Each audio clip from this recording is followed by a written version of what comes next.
झीलों की नगरी उदयपुर से गोविंदलाल ओड का रात्रि का 10:30 बज रही है। तो आप सभी को प्यार भरा नमस्कार। तो आज का दिन बड़ा ही अच्छा रहा और फतेह सागर झील का रात्रि का खूबसूरत दृश्य हमेशा आप देखते रहते हैं मेरे चैनल भक्ति मेवाड़ एवं झीलों की नगरी मेवाड़। फेसबुक पर, इंस्टाग्राम पर, यूट्यूब पर आनंद लेते रहते हैं। तो आनंद लीजिए बहुत ही खूबसूरत सा दृश्य का। फतेह सागर झील पर आप आएंगे तो यहाँ पर आपको संगीत के प्रेमी भी मिलेंगे, प्रकृति के प्रेमी भी मिलेंगे और वो देखो गरम गरम भुट्टे भी मिलेंगे, आइसक्रीम भी मिलेगी, बच्चों के मनोरंजन के लिए गुब्बारे। और यहाँ पर अगर आप गाना सुनना चाहते हैं तो यहाँ पर बिल्कुल फ्री, टिकट भी नहीं लगेगा, फुल एंजॉय कर सकते हो। तो यहाँ पे आओ। हाँ नमस्ते, कैसे हैं? बस बढ़िया, आप मिल गए और अच्छा। मैं एक दिन पूछ रहा था वो मोहन से, मोहन हलवाई अच्छा, नहीं है? हाँ हाँ उसको पूछ रहा था मैं। अच्छा, तो परम मित्र मिल गए, बहुत बहुत धन्यवाद। यहाँ पे आएंगे तो आपको गाने सुनने का आनंद मिलेगा। देखो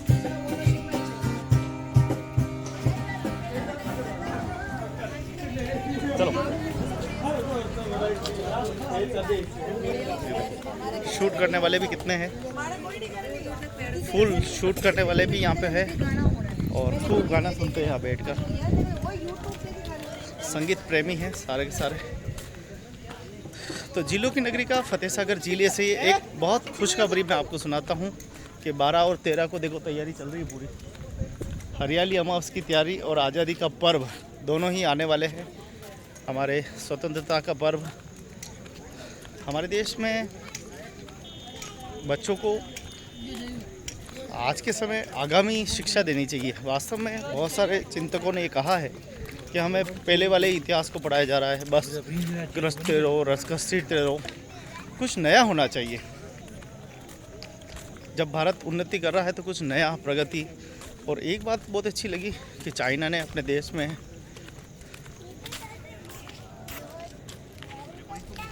तो उनके जो इतिहास थे, जो गुलाबी के इतिहास लिखे हुए थे, वो सब मिटा दिए। लेकिन भारत में आज भी जिंदा है, या वो उनका अंग्रेज़ों का बनाया विधान भी जिंदा है और अंग्रेज़ भी जिंदा है। बस फ़र्क इतना है कि पहले गोरे थे, अब काले अंग्रेज हो गए।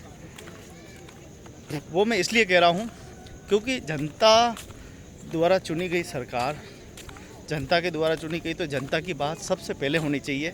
लेकिन हमारे राजनेता जब पार्लियामेंट में पहुंचते हैं, विधानमंडल में पहुंचते हैं, संसद में पहुंचते हैं, तो वो सबसे पहले अपनी बात करते हैं। सबसे पहले उनका जो भरपाई है वो पहले पूरा करते हैं, फिर बचा कुचा हो तो बेचारी जनता के नसीब में आता। तो ये हमारे लिए बहुत दुर्भाग्यपूर्ण स्थिति है हमारे भारतीयों के लिए कि वो अपनी बात रख लेते हैं, विकास की बात करते हैं, लेकिन वो कुछ नहीं ठेंगा। जब मैं बताऊं कि मैं जिस क्षेत्र में रहता हूं, वो छोटी सी लाइट जल रही है सज्जनगढ़ में मुझे रहते रहते हैं अभी 12 से 13 साल हो गए हैं। 13 साल में भी वहाँ पे न तो बिजली आई, बिजली तो फिर भी चलो ठीक है, लेकिन ना वहाँ सड़कें हैं, न वहाँ नालियाँ हैं, न वहाँ पे सीवरेज लाइन। बड़ी कृपा हुई जो वहाँ डाल दी और उसमें भी मिट्टी पड़ रही। दूसरी बात यह है कि वहाँ कई तरह के कानून लगे हुए हैं भूमि पर, वो भी नहीं हटाए गए।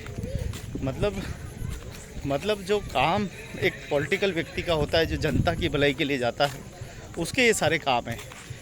मतलब 12-13 साल से पानी के लिए तरस रहे हैं कि पानी कब मिलेगा। बड़ा दुर्भाग्य है, इतनी सारी झीलें होते हुए, इतनी सारी झीलें हैं, इस पहाड़ के पीछे और झील है, वो सामने देखो सज्जनगढ़। इतनी झीलें होने के बाद भी हमारे रामपुरा क्षेत्र में पानी नहीं है। उसकी मांग को लेकर आवाज़ उठाते रहता हूँ। टंकी तैयार होगी लेकिन ऊपर टंकी में भरने के लिए पानी नहीं है। अब ऐसे में किससे जाके अपना कहें? नेताजी बेचारे विधानसभा में आवाज़ उठाते हैं कि मेरे क्षेत्र में पानी नहीं है, मेरे क्षेत्र में यह नहीं है। अरे भाई, जब आप लोगों को भत्ता मिलता है, आप लोगों को वेतन मिलता है, आप लोगों को गाड़ियाँ मिलती है, आप लोगों को बहुत सारी जेट सुविधाएं मिलती थी, क्या ये सैर सपाटे के लिए मिलती है? क्या जनता के भले के लिए मिलती है? जनता बटन दबाती है,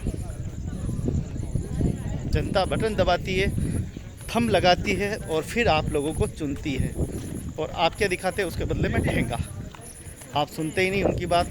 आप जनता के मुद्दों को कहते हैं जनता दरबार लगाएंगे, लोगों की सुनेंगे, हम आज जन सुनवाई करेंगे। ये सारी फोकटी बातें। आप जब चुनाव लड़ते हैं तब भी आपको परिपत्र दे दिया जाता है कि भैया हमारे क्षेत्र में ये समस्या है, रोड नहीं है, नाली नहीं है, बिजली नहीं है, सड़क नहीं है। उस समय आप उस पत्रक को लेते हैं, आचार संहिता का बहाना बनाकर घोषणा नहीं करूँगा।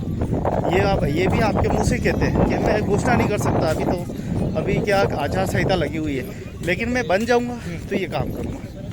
ये आप लोग भी अपने मुँह से बोलते हो, बाद में जब जनता जाती है आप मुकर जाते हो, जबकि आप जनता के सेवक हो।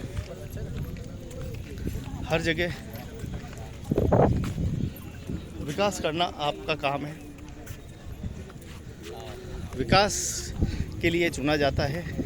लेकिन आप लोग जब अपनी वो जो इच्छाधारी बताते हो ना कि उस पर वहाँ से कितने वोट आए, वहाँ से कितने आए, तो ये जो आकलन वाली जो स्थिति आ जाती है, यानी जिसने वोट दिया वो वहाँ काम होगा और जिसने वोट नहीं दिया वहाँ पे काम नहीं होगा।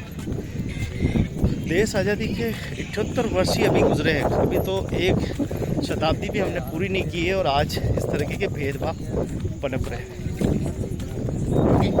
हाँ, तो सोचो कि अगर देश के 100 साल होते होते राजनीति का स्वरूप कैसा होगा, राजनीति कैसी होगी, राजनीति का पूरा स्वरूप भी बिगड़ जाएगा। आज भी आप देखो कि नेताजी की जितनी पहले रिस्पेक्ट होती थी आज उतनी नहीं रही। आज लोग सिस्टम को समझ चुके हैं, हर व्यक्ति आवाज़ उठाना, और आपके देखो आपके ही साथ में रहे और आज कई सारी क्षेत्रीय पार्टियाँ खड़ी हो गई है।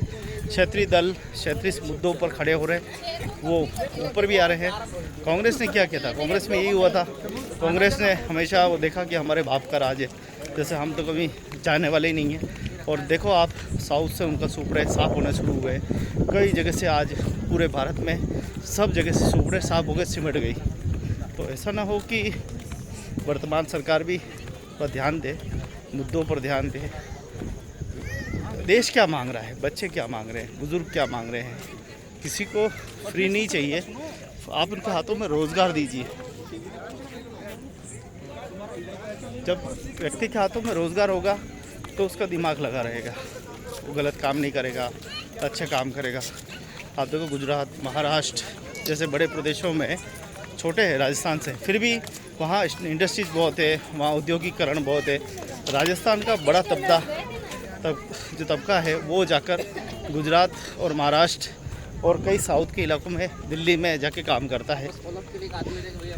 तो इतना बड़ा हमारा मज़दूर का पूरा गैप है। और हमारे जो दक्षिणी राजस्थान है यहाँ तो बहुत ज़्यादा मज़दूर है, यहाँ से रोजी रोटी कमाने के लिए देश और दुनिया में जाते हैं और वो रोजी रोटी कमाते हैं, रोजी रोटी वहाँ उनकी चलती है। देश और अपना देश प्रदेश छोड़कर वह दूसरे प्रदेशों में जाकर मजदूरी करते हैं।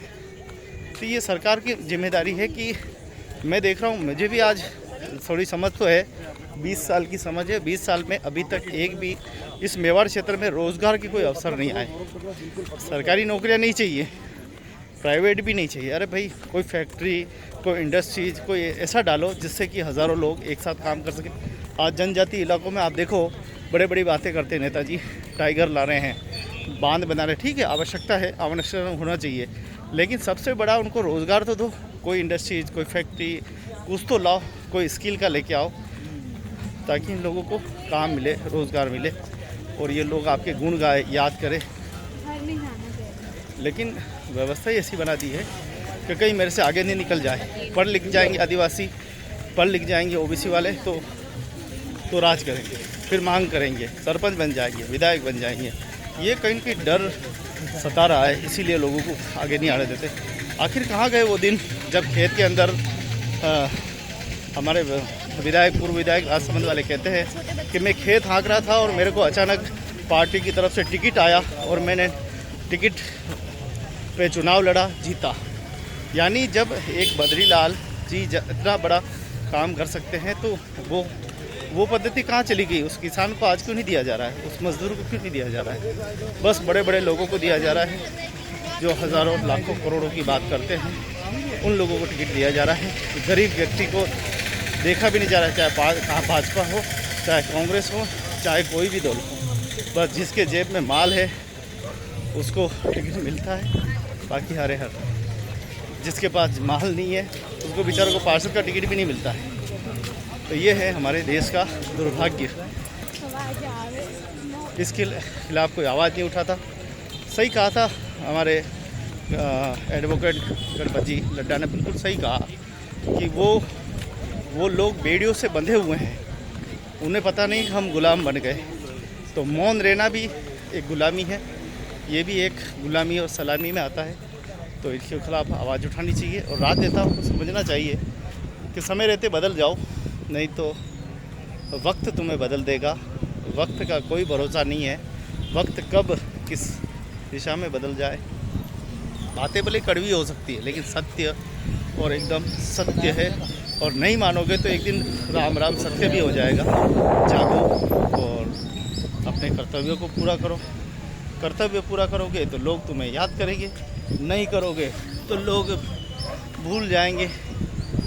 तो फतेह सागर झील पर भी मैं गुजारिश करूंगा, यहाँ छाया की व्यवस्था नहीं है, बरसात आती है लोग भीग जाते हैं। सर्दी के समय, गर्मी के समय भी यहाँ बैठने की जगह नहीं है। थोड़ी सी छाया या टीन शेड ऐसा कुछ लगाए जिससे लोगों को यहाँ राहत मिले। नेताजी तक ये बात पहुँचे और हमारे नेताजी इस समस्या को दूर करें। विधायक जी, अभी महापौर जी तो है नहीं, कोई पार्षद तो है नहीं, अभी तो तत्काल में हमारे विधायक महोदय हैं जो सब करता धरता है। तो ग्रामीण विधायक और शहर विधायक दोनों ही ध्यान दें और हमारे क्षेत्र में जो भी जल संकट है, समस्या है, उनको दूर करने में सहयोग करें, क्योंकि वक्त बदलते देर नहीं लगता, पता नहीं कब वक्त बदल जाए। जय श्री राम।